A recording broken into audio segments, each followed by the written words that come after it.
സുഹൃത്തുക്കളെ, ഏവർക്കും എൻ്റെ വിനീത നമസ്കാരം. വളരെ പ്രയോജനം വരുന്ന പ്രാവർത്തികമായ ഒരു ആശയമാണ് ഈ വീഡിയോയിൽ ഉൾപ്പെടുത്തിയിരിക്കുന്നത്. നിങ്ങളതുകൊണ്ട് ഇതർഹിക്കുന്ന പരിഗണന നൽകും എന്നത് എൻ്റെ പ്രത്യാശയാണ്. എന്താണ് ഇതിൻ്റെ മുഖ്യമായ ലക്ഷ്യം? പ്രത്യേകിച്ച് ഇത് കേരളത്തിലെ ക്രിസ്ത്യാനികൾക്ക് വളരെയധികം നന്മ ചെയ്യും, ഗുണം ചെയ്യും എന്നതിനെപ്പറ്റി എനിക്ക് ഉത്തമ ബോധ്യമുള്ളത് കൊണ്ടാണ് ഞാൻ ഇതിലെ ആശയം വെളിപ്പെടുത്തുന്നത്. ദീർഘനാളുകളായി വെളിപ്പെടുത്തണ്ട എന്ന് വിചാരിച്ചിരുന്നെങ്കിലും ഇപ്പോൾ അതിൻ്റെ ആവശ്യം നന്നേ ഉണ്ട് എന്നത് കൊണ്ടാണ്. അതുപോലെ മറ്റുള്ള മതത്തിലുള്ള ആളുകൾക്കും ഇത് വളരെ പ്രയോജനം ചെയ്യുന്നതാണ്. ഞാൻ കഴിഞ്ഞ ദിവസം ചെയ്ത ഒരു വീഡിയോയിൽ സ്പിരിറ്റ് ഇൻ ജീസസ് എന്ന് പറയുന്ന കേരളത്തിലെ ഒരു ക്രിസ്ത്യൻ കൾട്ട്, അതിൻ്റെ ചാലകശക്തിയായ ടോം എന്ന് പറയുന്ന മനുഷ്യൻ, ടോം സക്രിയ, അദ്ദേഹം ഇപ്പോൾ ആളുകളെ കൂട്ടി മുല്ലപ്പെരിയാർ പൊട്ടിപ്പോകാതിരിക്കാനായിട്ട്, അതിനെ കെട്ടിപ്പിടിക്കാനായിട്ട് അങ്ങോട്ട് പോകാനിരിക്കുകയാണ്. അപ്പോൾ ആളുകളെല്ലാം അദ്ദേഹത്തിലൂടെ പോകണമെന്നും കേരളത്തിനാകപ്പാടെ സംഭവിക്കാൻ പോകുന്ന വലിയ ദുരന്തത്തിൽ നിന്ന് കേരളത്തെ രക്ഷിക്കുന്നതിന് വേണ്ടി ടോം സക്രിയയുടെ നിർദ്ദേശത്തിൽ ദൈവം പ്രവർത്തിക്കത്തക്കവണ്ണം വഴിയൊരുക്കണമെന്നുമാണ് അദ്ദേഹം ഇപ്പോൾ കേരളത്തിൽ മുഴുവനും അറിയിച്ചിരിക്കുന്നത്. ഇതിനെപ്പറ്റി എനിക്കറിവ് കിട്ടിയത് അമേരിക്കയിൽ നിന്നാണ്. അപ്പോൾ ഇതെവിടെയൊക്കെ എത്തിപ്പെട്ടു എന്ന് നിങ്ങൾക്ക് അറിയാം. അപ്പോൾ ലോകത്തിൻ്റെ ശ്രദ്ധയാകമാനം പിടിച്ചു പറ്റിയിരിക്കുന്ന ഈ ഒരു പ്രതിഭാസത്തെപ്പറ്റി, അതിൻ്റെ സത്യസന്ധമായ കാര്യങ്ങൾ, അതിൻ്റെ വസ്തുതാപരമായ കാര്യങ്ങൾ തിരിച്ചറിയുവാൻ നമുക്ക് ഏവർക്കും ഉണ്ടാകണം. അത് മുൻനിർത്തിയാണ് ഞാൻ ഈ വീഡിയോയുടെ ഉള്ളടക്കം ചിട്ടപ്പെടുത്തിയിരിക്കുന്നത്. പലരും എന്നോട് അല്പം ഈർഷ്യയോട് ചോദിച്ചിട്ടുണ്ട്, എന്താ താൻ അത്ഭുതങ്ങൾ സംഭവിക്കുമെന്നത് വിശ്വസിക്കുന്നില്ലേ? യേശു അത്ഭുത രോഗശാന്തി നടത്തി. ഈ കാലത്ത് യേശുവിൽ വിശ്വസിക്കുന്ന ആളുകൾക്ക് ആ വരം ലഭിക്കാമെന്ന് വേദപുസ്തകത്തിൽ പറഞ്ഞിട്ടുണ്ട്. ആത്മാവിൻ്റെ വരങ്ങളിലൊന്ന് രോഗശാന്തിയാണ്. അത് നടപ്പിലാക്കണമെന്ന് വിശ്വാസികൾക്ക് നിർദ്ദേശമുണ്ട്. യേശുവിൽ വിശ്വസിക്കുന്ന ആളുകൾ അവൻ്റെ നാമത്തിൽ അവൻ ചെയ്തതിനപ്പുറം ചെയ്യുമെന്ന് യേശു തന്നെ പറഞ്ഞിട്ടുണ്ട്. അതുകൊണ്ട് തനിക്കെന്താ ഈ അത്ഭുത രോഗശാന്തിയിൽ വിശ്വാസമില്ലാത്തത്, അത്ഭുതങ്ങൾ നടക്കുന്നതിൽ വലിയ താല്പര്യമൊന്നും അല്ലാത്തതെന്ന് പലരും എന്നോട് ചോദിച്ചിട്ടുണ്ട്. സുഹൃത്തുക്കളെ, എനിക്ക് എവരോടും പറയാനുള്ളത്, അത്ഭുതം നടക്കുമോ ഇല്ലയോ എന്നുള്ളതല്ല എൻ്റെ പ്രശ്നം. നിങ്ങൾ വസ്തുതകളെ വ്യക്തമായി തിരിച്ചറിയാൻ ശ്രമിക്കണം. ഒരു കാലത്തും അത്ഭുതങ്ങൾ നടന്നിട്ടില്ല എന്നും ഇപ്പോൾ നടക്കുന്നില്ല എന്നും ഇനി ഒരു കാലത്തും നടക്കുകയില്ല എന്നുമുള്ളതല്ല എൻ്റെ വിഷയം. എൻ്റെ വിഷയം എന്താണെന്ന് വ്യക്തമായി ഞാൻ ഒന്ന് ചിത്രീകരിക്കട്ടെ, ഒന്ന് പരാമർശിക്കട്ടെ. ഈ അത്ഭുത രോഗശാന്തിയുടെ അഡ്രസ്സിൽ വലിയ എമണ്ടൻ്റ് ഫ്രോഡുകൾ കേരളത്തിൽ ഒരറ്റം മുതൽ മറ്റേ അറ്റം വരെ ഊടാടി നടക്കുന്നുണ്ട്. അവർ പാവപ്പെട്ട ആളുകളെ അടിമുതൽ മുടി വരെ വഞ്ചിക്കുന്നുണ്ട്. സത്യമായ യേശുവിൻ്റെ പേരിൽ ഈ അസത്യം വിളമ്പി ആളുകളെ പോക്കറ്റടിക്കുന്നുണ്ട് എന്ന വളരെ അപലപനീയമായ, നമ്മളേവരെയും ലജ്ജിപ്പിക്കേണ്ട, ചീഞ്ഞു നാറുന്നൊരു യാഥാർത്ഥ്യത്തെയാണ് ഞാൻ പരിഗണിക്കുന്നത്. അപ്പോൾ ഇങ്ങനെയുള്ളൊരവസ്ഥയെ നാം എപ്രകാരം കൈകാര്യം ചെയ്യണം? ഞാൻ എപ്പോഴും ആശ്രയിക്കുന്നത് യേശുവിൻ്റെ വളരെ ലളിതമായ ഒരു പഠിപ്പീരാണ്. അതായത് സത്യം നിങ്ങളെ സ്വതന്ത്രരാക്കും. ഇപ്പോൾ നാം ഈ ഫ്രോഡുകളുടെ അടിമകളായി നിൽക്കുകയാണ്. വഞ്ചനയും കാപട്യവും കൊണ്ട് കോടികൾ കൊയ്യാനായി മിടുക്കുള്ള ആളുകൾ മനസാക്ഷി എന്ന് പറയുന്ന ഒരു അനാവശ്യമായ കാര്യം അവരെ ശല്യപ്പെടുത്താത്തത് കൊണ്ട്, നല്ലതുപോലെ തൊലിക്കട്ടിയുള്ളത് കൊണ്ടും അഭിനയ പാഠവുമുള്ളത് കൊണ്ടും ഈ മേഖലയിൽ വിജയിച്ച് വിലസിച്ച് നിൽക്കുന്ന ആളുകൾ, അവർ മൂലം വിശ്വാസികൾ, നിർദോഷികളായ വിശ്വാസികൾ വഞ്ചിക്കപ്പെടുന്നുവെന്ന് മാത്രമല്ല, ആത്മീയ മേഖലയ്ക്കാകമാനം അപമാനം സംഭവിക്കുന്നു. ഇങ്ങനെയുള്ള കാഴ്ചപ്പാട് വെച്ച് പുലർത്തുന്ന എല്ലാവരുടെയും ജീവിതത്തിൽ വലിയ തകർച്ചകൾ ഉണ്ടാകുന്നു. ഈ യാഥാർത്ഥ്യത്തെപ്പറ്റി ബോധമുണ്ടായിട്ട് നെഞ്ചുരുകയാണ് ഞാൻ ഈ വാക്കുകൾ പറയുന്നത്. ഞാൻ എൻ്റെ വേദന, എൻ്റെ ദുഃഖം എൻ്റെ വാക്കുകളിൽ പ്രതിബിംബിപ്പാൻ അനുവദിക്കുന്നില്ല എങ്കിലും ഞാൻ ലാഘവത്തോടെ അല്ല ഇങ്ങനെയുള്ള കാര്യങ്ങൾ കൈകാര്യം ചെയ്യുന്നത്. അപ്പോൾ ഈ ഒരു സാഹചര്യത്തിൽ നമുക്ക് വേണ്ടത്, യേശുവിൻ്റെ ഭാഷയിൽ പറഞ്ഞാൽ, ഗോതമ്പും പതിരും തമ്മിൽ നമുക്ക് തിരിച്ചറിയാൻ കഴിയണം. അല്ലെങ്കിൽ മറ്റൊരു അവസരത്തിൽ പറയുന്നത് പോലെ പ്രവാചകനും കള്ളപ്രവാചകനും തമ്മിലുള്ള വ്യത്യാസം. കള്ളപ്രവാചകനെ പ്രവാചകനിൽ നിന്നും പ്രവാചകനെ കള്ളപ്രവാചകനിൽ നിന്നും തിരിച്ചറിയാൻ നമുക്ക് കഴിയണം. അതെങ്ങനെ സാധിക്കും? അത് മാത്രമാണ് എനിക്ക് ഏവരെയും അറിയിക്കാനുള്ളത്. നമുക്കറിയാം, വേദപുസ്തകത്തിൻ്റെ വെളിച്ചത്തിൽ നോക്കുമ്പോൾ പ്രവാചകൻ്റെ ഏറ്റവും വലിയ ശക്തിയും അവൻ്റെ ഏകപ്രസക്തിയും, അവൻ സത്യം പറയുന്നു, സത്യം മാത്രം പറയുന്നു, സത്യത്തെ ഒരു പരിഗണന കൊണ്ടും അല്പം പോലും മാറ്റി വരയ്ക്കുവാനോ എഴുതുവാനോ പ്രതിപാദിക്കുവാനോ കൂട്ടാക്കാത്തവനാണ് പ്രവാചകൻ. ദൈവത്തിൽ നിന്ന് പ്രാപിക്കുന്ന സത്യങ്ങൾ മായം ചേർക്കാതെ എന്തെല്ലാം പ്രയാസങ്ങളും പ്രതികൂലങ്ങളും നഷ്ടങ്ങളും കഷ്ടങ്ങളും അതുകൊണ്ട് വരുമെന്ന് ചിന്തിക്കാതെ അത് അതേപടി വിളിച്ച് അറിയിക്കുന്നവനാണ് പ്രവാചകൻ. കള്ളപ്രവാചകൻ ആരാണ്? പ്രവാചകനാണ് എന്ന് നടിക്കുകയും സത്യത്തിന് പകരം കള്ളം മാത്രം പറഞ്ഞും പ്രയോഗിച്ചും അഭിനയിച്ചും തനി ഫ്രോഡുകളായി. അതിന് സമാനമായ ഒരു വാക്കില്ലാത്തത് കൊണ്ടാണ് പിന്നെ മലയാളികളത് പറഞ്ഞു വരുമ്പോൾ ഫ്രോഡെന്നായിരിക്കില്ല, ഫ്രാഡെന്നായിരിക്കും. മലയാളത്തിലെ ഫ്രാഡ്. അങ്ങനെയുള്ളവരെ തിരിച്ചറിയുവാൻ നമുക്കൊരു കടമയുണ്ട്. അതുകൊണ്ടാണ് യേശു പറഞ്ഞത്, കള്ളപ്രവാചകന്മാരെ സൂക്ഷിക്കുക എന്ന് പറഞ്ഞാൽ അവരെ തിരിച്ചറിയുകയും അവർ വിരിക്കുന്ന അല്ലെങ്കിൽ അവരുണ്ടാക്കുന്ന കെണിയിൽ വീണു പോകാതിരിക്കുവാൻ കൂട്ടാക്കണം, അതിനെപ്പറ്റി ജാഗരൂകരായിരിക്കണം എന്നത് യേശുവിൻ്റെ നിർദ്ദേശമാണ്. അതിനോട് ചേർന്ന് നിന്നുകൊണ്ടാണ് ഞാൻ ഈ വാക്കുകൾ നിങ്ങളുമായി പങ്കിടുന്നത് എന്ന് ഞാൻ സൂചിപ്പിച്ചു കൊള്ളട്ടെ. അപ്പോൾ എന്താണ് നമുക്കൊരു മാർഗം? കള്ളപ്രവാചകന്മാർ വളരെയധികം വർദ്ധിക്കുകയും അവർ സമർത്ഥമായ അവരുടെ കലാപരിപാടികൾ അവതരിപ്പിച്ചുകൊണ്ട് ജനങ്ങളെ കുപ്പിയിലിറക്കുകയും ചെയ്യുന്ന ഈ കാലഘട്ടത്തിൽ നമുക്ക് ഏത് നിലപാടാണ് സ്വീകരിപ്പാൻ സാധ്യമാകുന്നത്? ഇത് നമുക്ക് പ്രയോജനം ചെയ്യും എന്നതിന് സംശയമില്ല. അതുകൊണ്ട് ഞാൻ ഒരു ചെറിയ ആശയം, ലളിതമായ ആശയം, ചെറിയൊരു നിർദ്ദേശം, പ്രാവർത്തികമായ നിർദ്ദേശം മാത്രം പങ്കിട്ടുകൊണ്ട് ഉപസംഹരിച്ചുകൊള്ളാം.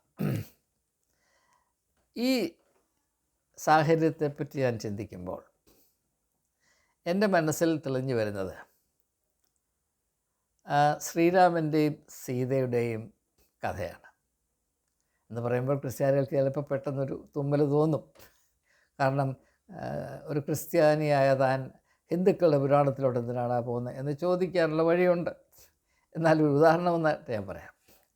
അപ്പോൾ സീതയെപ്പറ്റി അപവാദം ഉണ്ടായപ്പോൾ അവളുടെ പാതിവൃത്യവും അവളുടെ സത്യസന്ധതയും തെളിയിക്കാനായി അവൾക്ക് ലഭിച്ച ഒരവസരമുണ്ട്, ഒരു മാർഗമുണ്ട്, ഒരു ടെക്നോളജിയുണ്ട്. അസത്യത്തെ സത്യത്തിൽ നിന്ന് വേർതിരിക്കുക. സ്വർണം തീയിൽ ഉരുക്കി ശുദ്ധീകരിക്കുന്നത് പോലെ അസത്യത്തെ സത്യത്തിൽ നിന്ന് ഉരുക്കി മാറ്റി സത്യത്തെ അതിൻ്റെ പൂർണ്ണ തോതിൽ നിലനിർത്തുവാൻ സഹായിക്കുന്നു എന്ന് ഹിന്ദു മത പാരമ്പര്യത്തിൽ ഉൾപ്പെടുന്ന ഒരു ടെക്നോളജിയുണ്ട്. അത് നമുക്ക് കുറച്ച് നേരത്തേക്കൊന്ന് കടമെടുത്താൽ, എപ്പോഴത്തേക്കും വേണമെന്നില്ല, ഒരു 1-2 വർഷത്തേക്ക് ഒന്ന് കടമെടുത്ത് കേരളത്തിൽ ഒന്ന് നടപ്പാക്കിയാൽ ഈ പ്രശ്നം 100% ഒഴിഞ്ഞു കിട്ടും. ഈ ഫ്രോഡുകൾ നമ്മുടെ ഇടയിൽ നിന്ന് മറ്റെവിടെയെങ്കിലും മർക്കോസിൻ്റെ സുവിശേഷം 5-ാം അധ്യായത്തിൽ കാണുന്ന സംഭവത്തിൽ പോലെ ഇവർ കടുംതൂക്കത്തോടെ കടലിൽ പോയി ചാടും എന്നതുകൊണ്ടാണ് ഞാനിത് പറയുന്നത്. അപ്പോൾ അവിടെ സീതയ്ക്ക് കൊടുത്ത അവസരം എന്താണ്? അഗ്നി പരീക്ഷ എന്ന് പറയും. അതായത് നല്ല തീ കൂട്ടിയിട്ട് അതിലവിടെ കൈ ഇടുക. ആ കൈ പൊള്ളുന്നില്ല എങ്കിൽ അവൾ പാതിവൃത്യമുള്ളവളാണ്, അവൾ സത്യസന്ധയാണ്, പരിവ്രതയാണ്. പൊള്ളിയാൽ അവൾ വീണുപോയ ഒരു സ്ത്രീയാണ്, പിന്നെ അവളെ എന്തും ചെയ്യാം, ശിക്ഷിക്കാം. നല്ല ഒരു ടെക്നോളജിയാണ്. നമ്മുടെ ഈ സാഹചര്യത്തിൽ ക്രിസ്ത്യാനികൾക്ക് അല്പം പോലും സന്ദേഹമില്ലാതെ അപ്പാടെ എടുത്ത് പ്രയോഗിക്കാവുന്ന ഒരു മോറൽ ടെക്നോളജിയാണിത്. അത് എങ്ങനെ പ്രയോഗിക്കണമെന്ന് ഞാനിനിയും പറയാം. ഇപ്പോൾ നമ്മുടെ ഇടയിൽ വളരെയധികം സ്വാധീനമുള്ള കത്തോലിക്ക സഭ പെന്തക്കോസ്തുകാരുടെ ഇടയിൽ നിന്ന് കടമെടുത്ത ഒരു സജിത്ത് പാസ്റ്ററുണ്ട്. അദ്ദേഹത്തെ കൊണ്ട് കഴിയാത്ത അത്ഭുത രോഗശാന്തിയില്ല. തളർന്നു കിടക്കുന്ന സ്ത്രീകൾ, കൂടുതൽ സ്ത്രീകളാണ്. എന്തുകൊണ്ടാണ് സ്ത്രീകൾ ഇങ്ങനെ തളരുന്നതെന്നും എന്തുകൊണ്ടാണ് സ്ത്രീകൾ അങ്ങോട്ട് പോകുന്നതെന്നും എനിക്കറിഞ്ഞുകൂടാ. പക്ഷേ അദ്ദേഹത്തിൻ്റെ അഡ്വർടൈസ്മെൻറ്റിൽ കൂടെ കണ്ട അത് സംബന്ധമായിട്ടുള്ള വീഡിയോകൾ കണ്ട പരിചയം മാത്രമേ എനിക്കുള്ളൂ. ഞാൻ അവിടെ പോയിട്ടില്ല. ആകരുതേ കർത്താവേ എന്ന് ഞാൻ പ്രാർത്ഥിക്കാറുമുണ്ട്. അപ്പോൾ അദ്ദേഹം ഇങ്ങനെ എല്ലാവർക്കും രോഗശാന്തി, എഴുന്നേറ്റ് നടക്കാൻ ഒരു മാർഗവുമില്ലാത്തൊരു സ്ത്രീയെ അങ്ങോട്ട് കമത്തി കടത്തി അവിടെ നട്ടലിൽ കിറുക്കിറുക്കിറുക്കിറുക്ക് അവളിരുന്നിട്ട് ഒറ്റ ഓട്ടം 4 കാലും പറിച്ച്, അതായത് 5 ദിവസം എരുത്തിലിൽ കെട്ടിയിട്ട് കാലാടാൻ ഒരവസരവും ലഭിക്കാതിരുന്നൊരു പശു അതിനെ കയറൊന്ന് അയച്ചു കൊടുക്കുമ്പോൾ എങ്ങനെയാണ് വെളിയിലോട്ട് പായുന്നത്, അതുപോലെ അവളെഴുന്നേറ്റ് ഓടി. അപ്പോൾ സജിത് പാസ്റ്റർ പുറകെ ഓടിയിട്ട് പറയുന്നുണ്ട്, അത്രയും സ്പീഡിൽ ഓടരുത്, മൂക്കുകുത്തി വീഴും, അപകടം വരും, സഹോദരി പതുക്കെ ഓടുന്നത്. പക്ഷേ എവിടെ കേൾക്കാനാണ്? അപ്പോൾ അങ്ങനെയുള്ള വളരെ ഇത്രമാത്രം അത്ഭുത രോഗശാന്തി നൽകുവാൻ ദൈവത്തിൻ്റെക്കാൾ ശക്തി പ്രാപിച്ച സജിത് പാസ്റ്റർ, അദ്ദേഹത്തെ നമുക്ക് സ്വീകരിക്കുകയും ബഹുമാനിക്കുകയും അദ്ദേഹത്തിൻ്റെ കാൽപാദങ്ങൾ പിന്തുടരുകയും ചെയ്യുവാൻ സന്തോഷമായി വിശ്വാസത്തോടെ ഒരു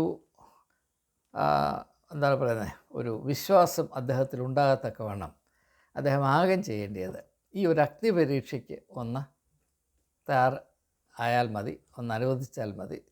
നമ്മുടേതായ ചിലവിൽ നല്ല തീ കൂട്ടിയിട്ട് ഇദ്ദേഹത്തെ ശരീരം മുഴുവനും അതിനകത്ത് ഇടണ്ട, വലത് കൈ അല്ലെങ്കിൽ ഇടത് കൈ അത് അദ്ദേഹത്തിന് വിട്ടുകൊടുക്കുക. ഒരു 3-4 പേര് കൂടി പിടിച്ച് ഈ തീക്കകത്ത് അധികം നേരമൊന്നും വെക്കേണ്ട കാര്യമില്ല, കൂടിപ്പോയാൽ ഒരു 5 മിനിറ്റ് വെച്ചിട്ട് വെളിയിലോട്ടെടുത്തു. അപ്പോൾ ഈ കയ്യിൽ പൊള്ളലില്ല എങ്കിൽ നമുക്ക് എല്ലാവർക്കും കൂടെ സജിത് പാസ്റ്ററുടെ പുറകെ പോയിട്ട് അദ്ദേഹത്തെ ആധുനിക ലോകത്തിൻ്റെ ഏക അത്താണിയായ ക്രിസ്തു രണ്ടാമൻ, ഈ മത്തായി 3 എന്നൊക്കെ പറയുന്ന പോലെ ക്രിസ്തു രണ്ടാമനായ സജിത് പാസ്റ്റർ എന്ന് പറഞ്ഞ് നമുക്ക് നെഞ്ചിലേറ്റി, തോളിലേറ്റി, തലയിലേറ്റി, മുതുകിലേറ്റി നടക്കുകയും അഭിമാനത്തോടെ, ആത്മധൈര്യത്തോടെ എല്ലാ വ്യക്തികളുടെയും, എല്ലാ കൂട്ടങ്ങളുടെയും, എല്ലാ ജാതികളുടെയും മുമ്പിൽ നമുക്ക് അദ്ദേഹത്തെ നമ്മുടെ ആഭരണമായി എടുത്ത് കാണിക്കുകയും ചെയ്യാവുന്നതാണ്. ഈ ഒരു ചെറിയ പരീക്ഷണത്തിന് അദ്ദേഹം തയ്യാറാകുമെന്നാണ് ഞാൻ പ്രതീക്ഷിക്കുന്നത്. കാരണം ദൈവത്തിൻ്റെ ശക്തി ഇത്രമാത്രം നിറഞ്ഞ് തുളുമ്പുന്ന ഈ സജിത് പാസ്റ്റർ, അദ്ദേഹത്തിന് ഇത് വെറും പുഷ്പം പോലെ കൈകാര്യം ചെയ്യാവുന്ന ഒരു ചെറിയ ഞൊടുക്ക് വിദ്യയാണ്.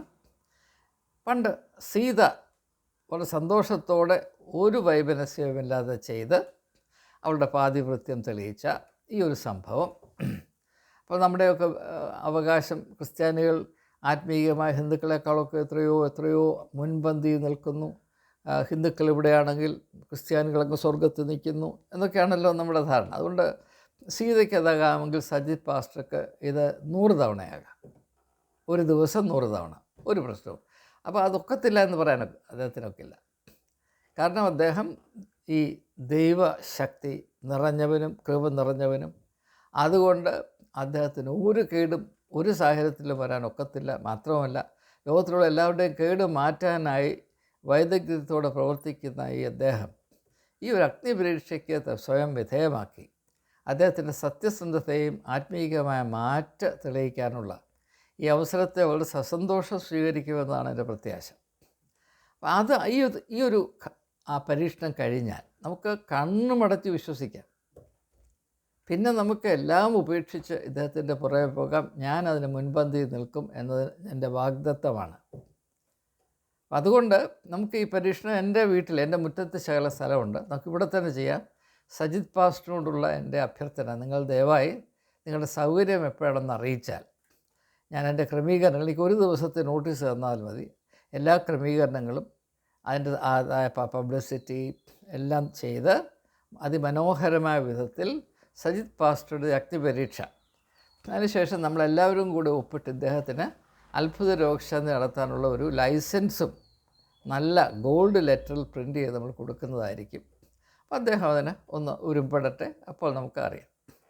അതുപോലെ തന്നെ ഇപ്പോൾ പൊട്ടാൻ പോകുന്ന മുല്ലപ്പെരിയാർ ഡാം കെട്ടിപ്പിടിച്ച് അതിനെ പൊട്ടാൻ സമ്മതിക്കാതെ നിലനിർത്തുന്നതിന് വേണ്ടി അങ്ങോട്ട് പോകാനായിട്ട് ഒരുങ്ങുന്ന ഈ ടോം സക്രിയായും അദ്ദേഹത്തിൻ്റെ ശിങ്കിടിയായ രാജാക്കാട് സിന്ധുവും ഈ ഒരു ചെറിയ ഞുടുക്ക് വിദ്യയ്ക്ക് വിധേയമാകുമെന്നാണ് എൻ്റെ പ്രതീക്ഷ. കാരണം അദ്ദേഹം ഒലക്കയും കൊണ്ട് നടക്കുന്ന പ്രവാചകനാണ്. അപ്പോൾ അദ്ദേഹത്തിൻ്റെ കൈ വേണ്ട, അദ്ദേഹത്തിൻ്റെ ഒലക്ക ഈ ഒരു അഗ്നിപരീക്ഷണത്തിന് ഇടയാക്കുക. രാജാക്കാട് സിന്ധുവൊക്കെ നടക്കുമ്പോൾ ആളുകൾ വീഴുകയാണ്. അങ്ങനൊരാൾക്ക് ഇങ്ങനൊരു അഗ്നിപരീക്ഷണം നടത്താൻ വല്ല പ്രയാസമുണ്ടോ? എനിക്ക് തോന്നുന്നത് നമ്മളിപ്പോൾ എത്ര വലിയ തീ ഉണ്ടാക്കിയാലും രാജാക്കാട് സിന്ധു അടുത്ത് വന്ന തീ അണഞ്ഞു പോകും. കാരണം അത്രമാത്രം പവറാണ്. അപ്പം അതുകൊണ്ട് മിക്കവാറും ടോം സക്രിയയെയും ഈ രാജാക്കാട് സിന്ധുവെയും എൻ്റെ ഈ ചെറിയ ടെക്നോളജിയിൽ പരിമിതപ്പെടുത്തി നിർത്താവുന്ന സംശയമാണ്. പക്ഷേ ഏതായാലും ഒന്ന് ശ്രമിച്ച് നോക്കുന്നതാണ് ബുദ്ധി. അദ്ദേഹത്തിൻ്റെ ഒലക്ക ഈ നമ്മൾ കൂട്ടാൻ പോകുന്ന തീയിൽ 5 മിനിറ്റ് ഒന്ന് പിടിക്കുക. ആ ഒലക്കയ്ക്ക് ചൂട് പിടിക്കുന്നില്ല എങ്കിൽ നാം ഇദ്ദേഹത്തെ പ്രവാചകനായി സ്വീകരിക്കുകയും നമ്മളെല്ലാവരും കൂടി ഇദ്ദേഹത്തിൻ്റെ കൂടെ പോയി പൊട്ടാൻ പോകുന്ന മുല്ലപ്പെരിയാറിനെ അങ്ങേയറ്റം മുതൽ ഇങ്ങേയറ്റം വരെ കെട്ടിപ്പിടിക്കുകയും ചെയ്യും എന്നത് ഞാൻ ഉറപ്പ് നൽകുന്നു. അതുപോലെ തന്നെ രാജാക്കാട് സിന്ധുവും അതിന് ഇങ്ങനെ അനേകം ആളുകൾ ഇപ്പോൾ തന്നെ ഡിവൈൻ ഫീസ്റ്റ് എന്നും പറഞ്ഞ്, സാധാരണ ഫീസ്റ്റ് ഒന്നും പോരാ, 5 സ്റ്റാർ ഡിന്നറും പോരാ, ഡിവൈൻ ഫീസ്റ്റ് മാത്രം വിളമ്പി നടക്കുന്ന ഒരു മഹാനുണ്ട്. അദ്ദേഹം ശതകോടികൾ ഡിവൈൻ ഫീസ്റ്റിൽ കൂടെ ഉണ്ടാക്കി. ഈ സാധാരണ വ്യവസായികൾ, ഹോട്ടൽ വ്യവസായത്തിലൊക്കെ പോകുന്നവർ, അവർ ഈ ലോകത്തിലെ 5 സ്റ്റാർ ഡിന്നറൊക്കെ ഉണ്ടാക്കിയാണ് വലിയ ലാഭം ഉണ്ടാക്കുന്നത്. അതിനേക്കാൾ 10,000 മടങ്ങ് ലാഭം ഉണ്ടാക്കുന്ന പരിപാടിയാണ് ഡിവൈൻ ഫീസ്റ്റ് എന്ന് ഈ മാന്യൻ മിടുക്കൻ തെളിയിച്ചു കഴിഞ്ഞു. അദ്ദേഹത്തെയും ഒന്ന് ആഹ്വാനം ചെയ്ത് ആനയിച്ച്, ആനയുടെ ഒരു 10 ആനയുടെ അകമ്പടിയോടെ അദ്ദേഹത്തെ ആനയിച്ച് കൊണ്ടുവന്ന് ഈ ഒരു അഗ്നിപരീക്ഷയ്ക്ക് ഒന്ന് വിധേയമാക്കി അദ്ദേഹത്തിൻ്റെ ദിവ്യമായ ശക്തി ഒന്ന് തെളിയിച്ചു കഴിയുമ്പോൾ ഈ കേരളത്തിനാകമാനം ഒരു വലിയ ആശ്വാസവും പ്രത്യാശയും മുൻപൊരിക്കലും ഉണ്ടാകാത്ത വിധത്തിൽ ഉണ്ടാകും എന്നത് എല്ലാവർക്കും പെട്ടെന്ന് മനസ്സിലാക്കാൻ കഴിയുന്നൊരു സാധ്യതയാണ്. അതുപോലെ തന്നെ യേശുവിൻ്റെ പ്രതിപുരുഷന്മാരാണ്, ഞങ്ങൾക്കാണ് ആളുകളെ സ്വർഗത്തിലേക്ക് പോകാനുള്ള വിസ ഇഷ്യൂ ചെയ്യാനുള്ള അതോറിറ്റി യേശു തന്നിരിക്കുന്നത്, സ്വർഗത്തിലെ താക്കോലും ഞങ്ങളുടെ കയ്യിലൊക്കെ ഉണ്ട് എന്നൊക്കെ പറയുന്ന ആളുകൾക്കും ഇത് വളരെ പ്രയോജനം ചെയ്യും. അവരുടെ യഥാർത്ഥത്തിലുള്ള ശക്തിയും കഴിവും ദൈവികമായ പവറും എന്താണെന്ന് വാസ്തവത്തിൽ ഈ കാലത്ത് ആളുകൾക്ക്, ചില ക്രിസ്ത്യാനികൾക്കൊക്കെ അറിയാം, പക്ഷേ അക്രൈസ്തവർക്ക് യാതൊരു പൊടിയുമില്ല. അങ്ങനെയുള്ളൊരു സാഹചര്യത്തിൽ ഒരു വലിയ മാറ്റം വരുത്തേണ്ട അത്യാവശ്യമുണ്ട്. അവിടെ യഥാർത്ഥത്തിലുള്ള ദൈവികമായ പവർ ഒന്ന് വെളിപ്പെടുത്തുന്നതിന് ഈ സീതയുടേതായ ഈ അഗ്നിപരീക്ഷ വളരെ പ്രയോജനം ചെയ്യും. അതുകൊണ്ട് അവരെയും ഞാൻ ഇതിനു വേണ്ടി ക്ഷണിക്കുകയാണ്. അങ്ങനെയുള്ള ഒരു അനുഭവത്തിൽ കൂടെ പതിരെന്താണ്, ഗോതമ്പ് ഏതാണെന്ന് ഒന്ന് വെളിപ്പെട്ട് വന്ന ശേഷം, ഗോതമ്പുകൾ വിളയട്ടെ, കേരളം മുഴുവനും ഗോതമ്പ് വിളയട്ടെ, അങ്ങനെയുള്ള സത്യസന്ധമായി ദൈവികമായ ശക്തി കൊണ്ട് നിറഞ്ഞു തുളുമ്പുന്ന ഈ വ്യക്തിത്വങ്ങളുടെ കാൽപാദം കേരളത്തിൻ്റെ മണ്ണിൽ പതിക്കുന്നത് കൊണ്ട് ഇവിടെ നിന്ന് നിപ്പ ഓടട്ടെ, ഇവിടെ നിന്ന് കോവിഡ് ഓടട്ടെ, ഇവിടെ നിന്ന് ഉരുൾപൊട്ടൽ ഓടിപ്പോകട്ടെ, ഇവിടെ മുല്ലപ്പെരിയാർ നീണാൾ വാഴട്ടെ. അങ്ങനെ ഒരു വലിയ ആഘോഷത്തിലേക്ക് നമുക്ക് പ്രവേശിക്കുവാൻ അവസരമൊതുക്കുന്ന ചെറിയ ഒരു നുടുക്കു ടെക്നോളജിയാണ് ഞാനിതിൽ കൂടെ നിങ്ങളെ അറിയിച്ചിരിക്കുന്നത്. അതുകൊണ്ട് നിങ്ങൾ ദയവായി ഈ പറയുന്ന ആളുകളെ ഒന്ന് കോൺടാക്റ്റ് ചെയ്തിട്ട് അവരുടെ സമ്മതം ഒന്ന് വാങ്ങിക്കുക. അവർക്ക് സൗകര്യമായ ഡേറ്റുകളും കൂടെ കണ്ടുപിടിച്ച് കഴിഞ്ഞ് എന്നെ അറിയിച്ചാൽ ബാക്കിയുള്ള എല്ലാ ക്രമീകരണങ്ങളും ഞാൻ എൻ്റെ ചെലവിൽ ഇവിടെ തന്നെ നിർവഹിക്കുന്നതാണ്. നമുക്കത് കേരളത്തിൻ്റെയും ഭാരതത്തിൻ്റെയും മാത്രമല്ല ലോകത്തിൻ്റെ മുഴുവനും ശ്രദ്ധ പിടിച്ചു പറ്റത്തക്കവണ്ണമുള്ള ഒരു കാലത്തും സംഭവിച്ചിട്ടില്ലാത്ത, പ്രത്യേകിച്ച് കഴിഞ്ഞ 1000 വർഷങ്ങൾക്കിടയിൽ സംഭവിച്ചിട്ടില്ലാത്ത അതുല്യമായൊരു സംഭവമായി നമുക്കതിനെ വളർത്തിയെടുക്കുകയും അതിൽ കൂടെ ഒരു പുതിയ അധ്യായം, കേരളത്തിൻ്റെയും മനുഷ്യരാശിയുടെയും ചരിത്രത്തിലൊരു പുതിയ അധ്യായത്തിൻ്റെ ആരംഭം കൂടെ കുറിക്കുവാൻ ഇത് വഴിയൊരുക്കും എന്ന വളരെ ആവേശജനകമായ ഒരു യാഥാർത്ഥ്യം കൂടെ ഒന്ന് സൂചിപ്പിച്ചുകൊണ്ട് മനസ്സില്ലാ മനസ്സോടെ ഞാൻ എൻ്റെ ചിന്തകൾ ഉപസംഹരിക്കുകയാണ്.